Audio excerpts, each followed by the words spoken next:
ഈ ലോകകപ്പിൽ വളരെ പ്രതീക്ഷയോടെ കാത്തിരുന്ന ഒരു മത്സരമാണ് ഫ്രാൻസും നോർവേയും തമ്മിൽ നടന്നത്. അത് ഫ്രാൻസിനെ എല്ലാവർക്കും അറിയാം. കഴിഞ്ഞ 2 ലോകകപ്പുകളുടെ ഫൈനൽ കളിച്ച ഫ്രാൻസിൻ്റെ കളി എങ്ങനെയായിരിക്കുമെന്നും അറിയാം. പക്ഷേ ഈ ലോകകപ്പിൽ നോർവേ എങ്ങനെയാണ് പെർഫോം ചെയ്യുക, അല്ലെങ്കിൽ ഫ്രാൻസിനെ പോലെ കരുത്തരായ ഒരു ടീമിനെതിരെ നോർവേയുടെ പ്രകടനം എങ്ങനെയായിരിക്കുമെന്ന് അറിയാനായിട്ടാണ് പലരും, ലോകമെമ്പാടുമുള്ള എല്ലാ ഫുട്ബോൾ ആരാധകരും തന്നെ ഈ മത്സരം കണ്ടത്. പക്ഷേ അവിടെ നോർവേ ഒരു സർപ്രൈസാണ് കാത്തുവെച്ചത്. കാരണം അവരുടെ പ്രധാന താരങ്ങളായ എർലിംഗ് ഹാലണ്ടും ക്യാപ്റ്റൻ മാർട്ടിൻ ഒഡേഗാർഡും ഒന്നും കളിച്ചില്ല. 10 പുതുമുഖങ്ങളുമായിട്ട് ഇറങ്ങി. അങ്ങനെ അവർ ഫ്രാൻസിന് മാത്രമല്ല കാണികൾക്കും ഒരു സർപ്രൈസ് നൽകി എന്നാണ് തോന്നുന്നത്. ആ മത്സരത്തിൽ നോർവേ പരാജയപ്പെട്ടു, അല്ലെങ്കിൽ ഫ്രാൻസ് വിജയിച്ചു എന്നും പറയാം. തീർച്ചയായും അത് ഇതിൻ്റെ ലൈനപ്പ് പുറത്ത് വന്നപ്പോൾ തന്നെ എല്ലാവരും വിസ്മയിച്ച് നിന്നതാണ്. ഈ ടൂർണമെൻറ്റിൽ എല്ലാവരും സുനീഷ് പറഞ്ഞ പോലെ ആഗ്രഹിച്ച് കാത്തിരുന്ന ഒരു മത്സരമായിരുന്നു. ലൈനപ്പ് വന്നപ്പോൾ പ്രതീക്ഷിച്ചിരുന്ന പലരുമില്ല. അപ്പോൾ തന്നെ മത്സരം ഏതാണ്ട് ഫ്രാൻസ് ജയിക്കുമെന്ന് ഉറപ്പായി. എങ്കിലും നോർവേ അത്യാവശ്യം ഫൈറ്റ് ചെയ്തു എന്നുള്ള കാര്യത്തിൽ കാണികൾക്ക് സന്തോഷിക്കാം എന്ന് തോന്നുന്നു. അതെ, നോർവേയുടെ ഈ ലോകകപ്പിലെ നോർവേയുടെ ഒരു കുതിപ്പിനെ നമ്മൾ വളരെ ഗൗരവത്തോടെ വേണം കാണാൻ. കാരണം ഇതിനു മുമ്പത്തെ മത്സരത്തിന് ശേഷമുള്ള അവരുടെ വൈക്കിംഗ് സെലിബ്രേഷനൊക്കെ ഓർക്കുന്നില്ലേ?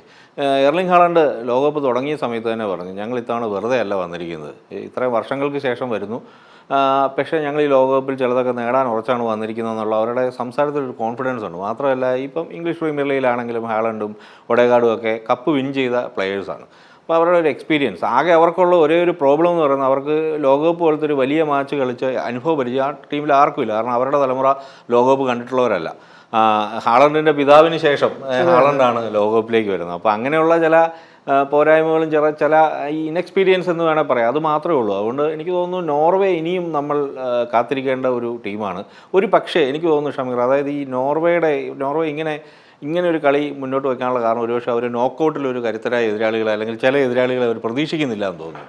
നോർവേ എന്തിനായിരിക്കും ഇങ്ങനെ ഒരു തന്ത്രം പുറത്തിറക്കിയതെന്ന് എനിക്ക് തോന്നുന്നു നമ്മൾ ഡെസ്കിൽ ചർച്ച ചെയ്തൊരു വിഷയമാണ്. അപ്പോൾ അത് ഒരുപക്ഷെ അവർക്ക് നോക്കൗട്ടിൽ അവർ ഏതെങ്കിലും ഒരു എതിരാളിയെ പ്രതീക്ഷിക്കുന്നുണ്ടാവില്ല. ഒരുപക്ഷെ ജർമ്മനി അല്ലെങ്കിൽ മറ്റേതെങ്കിലും ഒരു ടീമിനെ അവർ എക്സ്പെക്റ്റ് ചെയ്യുന്നുണ്ടാവില്ല, അല്ലെങ്കിൽ അവരെ ഒഴിവാക്കാൻ വേണ്ടി ആയിരിക്കാമെന്ന് തോന്നുന്നു. തീർച്ചയായും എന്തോ ഒരു സ്ട്രാറ്റജി അത് പിന്നിലുണ്ടെന്ന് തോന്നുന്നു. കാരണം നമ്മൾ 2-3 ദിവസത്തെ മുമ്പ് എർലിംഗ് ഹാലണ്ടിനോട് ഈ മത്സരത്തെക്കുറിച്ച് ചോദിച്ചപ്പോൾ അദ്ദേഹം പറഞ്ഞൊരു കാര്യമുണ്ട്. അതായത് ഈ മത്സരം ഞങ്ങൾ ജയിക്കാൻ പോകുന്നില്ല, അത് ഉറപ്പാണ്.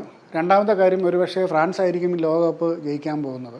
ഇത് വളരെ 2 ഡിഫെൻസീവായ ഒരു കാര്യം. പെട്ടെന്ന് ആ ചോദ്യത്തെ മറികടക്കാൻ വേണ്ടി അദ്ദേഹം ചെയ്യിച്ച ഒരു തന്ത്രമാണെന്ന് തോന്നിയിരുന്നെങ്കിലും പക്ഷേ അതിൽ വളരെ നിഗൂഢമായ അർത്ഥങ്ങൾ ഒളിഞ്ഞു കിടപ്പുണ്ടായിരുന്നെന്ന് ഈ മത്സരത്തിൻ്റെ ലൈനപ്പ് കണ്ടപ്പോഴാണ് മനസ്സിലായത്. എന്തോ ഒരു കാര്യം അവർ ഉദ്ദേശിച്ചിട്ടുണ്ട്. അവർ ജയിക്കണമെന്നേ ഉദ്ദേശിച്ചിട്ടില്ലായിരുന്നു. കാരണം ഈ 10 പുതുമുഖങ്ങൾ വെച്ച് കളിപ്പിച്ചിട്ടും അവരുടെ മിഡ്ഫീൽഡ് നന്നായി കളിച്ചു. അതേസമയം ഫിനിഷിങ്ങിൽ വലിയ പോരായ്മകളുണ്ടായിരുന്നു. ഗോൾ സ്കോർ ചെയ്യാൻ കഴിയാതെ പോയി, പലപ്പോഴും പെനൽറ്റി നഷ്ടപ്പെടുത്തി.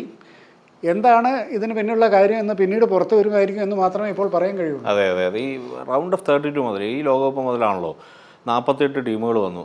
ശരിക്കും പറഞ്ഞാൽ ഈ ലോകകപ്പിൻ്റെ യഥാർത്ഥ ഒരു പ്രകടനം ഇനി നമ്മൾ കാണാൻ പോകുന്നുള്ളൂ. കാരണം ഈ ഗ്രൂപ്പ് റൗണ്ടിൽ നിന്നും ഏറ്റവും മികച്ച ആദ്യത്തെ 2 ടീമുകളും പിന്നെ ബെസ്റ്റായിട്ടുള്ള 9 മറ്റ് ടീമുകളും 8 മറ്റ് ടീമുകളും റൗണ്ട് ഓഫ് 32 എന്ന് പറയുന്ന നോക്കൗട്ടിലേക്കാണ് വരുന്നത്. പിന്നെ അവിടെ ഒരു ഡു ഓർ ഡൈ മത്സരങ്ങളാണ് എല്ലാം. കാരണം പിന്നെ അവിടെ ഒരു സമനിലയ്ക്ക് ഒരു പ്രസക്തിയില്ല.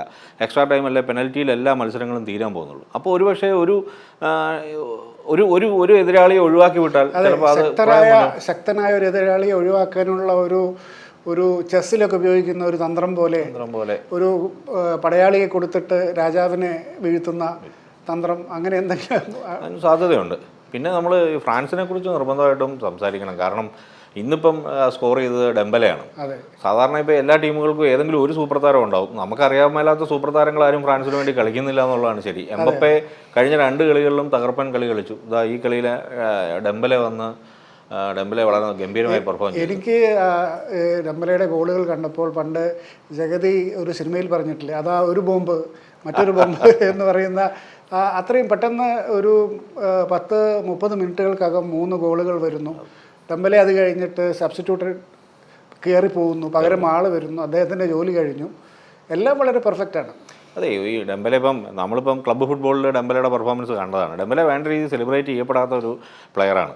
അതുപോലെ തന്നെയാണ് കേട്ടോ എംബപ്പയും ഈ ഒരു മെസ്സി ക്രിസ്ത്യാനോ ജനറേഷൻ്റെ തുടർച്ചയായി വന്ന പ്ലെയറാണ്. നമ്മൾ 2018 വേൾഡ് കപ്പിൽ കണ്ടാണ് എംബപ്പയുടെ പ്രകടനം. ആ വേൾഡ് കപ്പിലെ യൂത്ത് പ്ലെയറായിരുന്നു എംബപ്പെ. അത് കഴിഞ്ഞ ലോകകപ്പിൻ്റെ ഫൈനലിൽ അർജൻറ്റീന ശരിക്കും വെള്ളം കുടിപ്പിച്ച ഒരു പ്ലെയറായിരുന്നു. ഇപ്പോൾ എംബപ്പയും ഡെമ്പലയും ഒക്കെ ഉൾപ്പെടുന്ന ഫ്രാൻസ് ടീം എവിടെ വരെ പോകുമെന്നുള്ളത് നമുക്ക് ഫൈനൽ വരെ എന്നുള്ളത് ഏതാണ്ട് ഏറെക്കുറെ ഉറപ്പിക്കാം. ഒരു പക്ഷേ ഫൈനലിൽ കാണേണ്ട ഒരു ടീമാണ്, അല്ലെങ്കിൽ ലാസ്റ്റ് ഫോർ എന്തായാലും ഷുവറാണ്. സെമി ഫൈനലിന് ശേഷം ചിലപ്പോൾ ഓരോ ദിവസത്തെയും പ്രത്യേകതകളനുസരിച്ച് പെട്ടെന്ന് ടീം ഫോം ഔട്ട് ആവുന്ന അവസ്ഥ, അല്ലെങ്കിൽ അവസരങ്ങൾ നഷ്ടപ്പെടുന്ന അവസ്ഥ ഒക്കെ സംഭവിച്ചാൽ ഫൈനലിലേക്ക് ആരെത്തുമെന്ന് പറയാൻ കഴിയില്ല. പക്ഷേ ലാസ്റ്റ് ഫോറിൽ അവരുണ്ടാവേണ്ടതാണ് ഉറപ്പായിട്ടും. ഈ ലോകകപ്പിന് തൊട്ട് മുമ്പ് ഫ്രാൻസിൻ്റെ കോച്ച് ദിദിയെ ദഷാം കൊടുത്തൊരു ഇൻ്റർവ്യൂവിൽ പറഞ്ഞൊരു കാര്യമുണ്ട്. അതായത് ഈ ലോകകപ്പ് തുടർച്ചയായ 3 ലോകകപ്പുകളുടെ ഫൈനൽ കളിക്കാൻ എന്തുകൊണ്ടും ഫ്രാൻസിന് പറ്റും. കാരണം അതിനുള്ള എബിലിറ്റി ഉണ്ട്, പ്ലെയേഴ്സ് ഉണ്ട്. ഒരു പ്ലെയർ അല്ലെന്നുണ്ടെങ്കിൽ മൾട്ടിപ്പിൾ ഓപ്ഷൻസ് ഉണ്ട് ഓരോ പൊസിഷനിലും. പിന്നെ ഇവരൊക്കെ 2 ലോകകപ്പുകളുടെ ഫൈനൽ കളിക്കുക എന്ന് പറയുന്നത് തന്നെ ഒരു നാഷണൽ ടീമിനെ സംബന്ധിച്ച് ചെറിയ കാര്യമല്ല, അതൊരു വലിയ കാര്യമാണ്. അതിൽ തന്നെ ഒരു ലോകകപ്പ് വിൻ ചെയ്തു, ഒരു ലോകകപ്പിൽ ഒരു നിസ്സാര ഒരു മാർജിനിൽ കപ്പ് നഷ്ടപ്പെട്ടു. ഈ ഒരു 2026 ലോകകപ്പിലേക്ക് വന്നിരിക്കുന്ന ഫ്രാൻസിനെ സംബന്ധിച്ച് അവർക്ക് എന്തെങ്കിലും ഒരു പോരായ്മ പറയാനുണ്ടെങ്കിൽ അത് ആ ലോകകപ്പിൽ കളിക്കുന്ന ഇതിനു മുമ്പ് ലോകകപ്പ് എക്സ്പീരിയൻസ് ഉള്ള കളിക്കാർ കുറവാണെന്നുള്ളത് മാത്രമേ ഉള്ളൂ, മുൻ ലോകകപ്പുകളായിട്ട് താരതമ്യം ചെയ്യുമ്പോൾ. പക്ഷേ അതൊരു കുറവായി തോന്നുന്നില്ല എന്നാണ് ഫ്രാൻസ് കഴിഞ്ഞ ഗ്രൂപ്പിലെ 3 മത്സരങ്ങളും തെളിയിക്കുന്നത്. കാരണം 3 കളികളും ജയിച്ച് 9 പോയിൻറ്റുമായിട്ടാണ് ഫ്രാൻസ് ഇത്തവണ നോക്കൗട്ടിലേക്ക് വന്നത്. കഴിഞ്ഞ 8 വർഷത്തിനിടെ ഈ ഫ്രാൻസ് ഫുട്ബോളിൽ അല്ലെങ്കിൽ ഫ്രഞ്ച് ഫുട്ബോളിൽ വന്ന മാറ്റം എന്ന് എനിക്ക് തോന്നിയിട്ടുള്ളൊരു കാര്യം, ഒരു വിന്നിങ് ഫോർമുല അവരുടെ DNA-യിൽ വന്നു ചേർന്നിരിക്കുന്നു. മുൻപ് അതുണ്ടായിരുന്നില്ല. ഒരു ലോകകപ്പ് പോലെയുള്ള വലിയ ടൂർണമെൻറ്റ് എങ്ങനെ ജയിക്കണം, അല്ലെങ്കിൽ എങ്ങനെ ഫൈനലിലെത്തണം എന്നുള്ളൊരു ഫോർമുല അവർക്ക് കൃത്യമായിട്ട് അറിയാം. അതാണ് തീർച്ചയായിട്ടും. പിന്നെ ഒരു PSG-യുടെ ഒരു വരവ്, PSG എന്ന് പറയുന്നൊരു ക്ലബ്ബ് യൂറോപ്യൻ ഫുട്ബോളിലെ മുഖ്യധാരയിലേക്ക് വരുന്നത് ഈ ഒരു കഴിഞ്ഞ കുറേ കാലത്തിനിടയ്ക്കാണല്ലോ. അവർ ഏറ്റവും ഒടുവിൽ വന്ന് അവർക്ക് ഇതുവരെ കിട്ടായിരുന്ന UEFA ചാമ്പ്യൻസ് ലീഗ് അവർ വിൻ ചെയ്തു. ആ ഒരു സമയത്ത് PSG കളിക്കുന്ന പ്രധാനപ്പെട്ട പ്ലെയേഴ്സ് അല്ല, അപ്പോൾ ഡെമ്പലെ ഉൾപ്പെടെയുള്ള ആളുകളൊക്കെയാണ് ഫ്രാൻസ് ടീമിന് വേണ്ടി കളിക്കുന്നത്. അപ്പോൾ അതിൻ്റെ ഒരു മാറ്റമുണ്ട്. പിന്നെ നമുക്കറിയാം 1998 ഫ്രാൻസ് വേൾഡ് കപ്പ് ചാമ്പ്യന്മാരായ ശേഷം 2002 അവർ വന്ന് ഫസ്റ്റ് മാച്ചിൽ തന്നെ സെനഗലിനോട് പരാജയപ്പെട്ടാണ് അവരൊരു വളരെ ദയനീയമായ രീതിയിൽ അവർ തിരിച്ചുപോയി. കാരണം അതിനൊരു പ്രധാന കാരണം തന്നെ 98 കപ്പ് വിൻ ചെയ്ത ഏതാണ്ട് ആ പ്ലെയേഴ്സൊക്കെ തന്നെയാണ്. ഇപ്പോൾ ഫാബിയൻ ബാർത്തേസ് മുതലുള്ള എല്ലാ പ്ലെയേഴ്സും തന്നെയാണ് 2002 വന്നത്. അങ്ങനെ ഒരു തകർച്ചയ്ക്ക് ശേഷം പിന്നീട് അവരുടെ ഒരു ഉദയം, ശരിക്കുള്ളൊരു ഉദയം കാണുന്നത് 2018 ഏതാണ്ട് കറക്റ്റ് ഒരു 20 വർഷത്തെ ഒരു ഗ്യാപ്പ് അവിടെ ഉണ്ട്. ആ ഗ്യാപ്പിന് ശേഷം പക്ഷേ ഇപ്പോഴുള്ള ഒരു ജനറേഷൻ എന്ന് പറയുന്നത് ശരിക്കും ഫ്രാൻസിൻ്റെ ഒരു ഗോൾഡൻ ജനറേഷനാണ് ഈ വേൾഡ് കപ്പ് കളിക്കുന്നത്. അതുകൊണ്ട് അവർക്ക് ഫൈനൽ എന്ന് പറയുന്നത്, അല്ലെങ്കിൽ ഷമീർ പറഞ്ഞ പോലെ ലാസ്റ്റ് ഫോർ എന്ന് പറയുന്നത് വളരെ ഈസിയാണ്. തീർച്ചയായും ബാക്കി ഫ്രാൻസിനെ കാത്തിരിക്കുന്ന വേറെ കുറേ ടീമുകൾ കൂടിയുണ്ട്.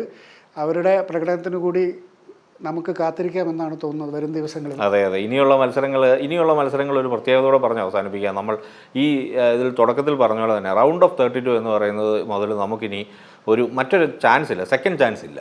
ഒരേ ഒരു ചാൻസേ ഉള്ളൂ, അത് ജയിക്കുക അല്ലെങ്കിൽ തോൽക്കുക, പുറത്താകുക. അപ്പോൾ അതുകൊണ്ട് തന്നെ ഇനിയുള്ള മത്സരങ്ങൾ വളരെ ആവേശകരമായിരിക്കും, നമുക്ക് കാത്തിരിക്കാം. അതായത് നോക്കൗട്ട് പഞ്ചിന് വേണ്ടി നോക്കൗട്ട് പഞ്ച്, യെസ്.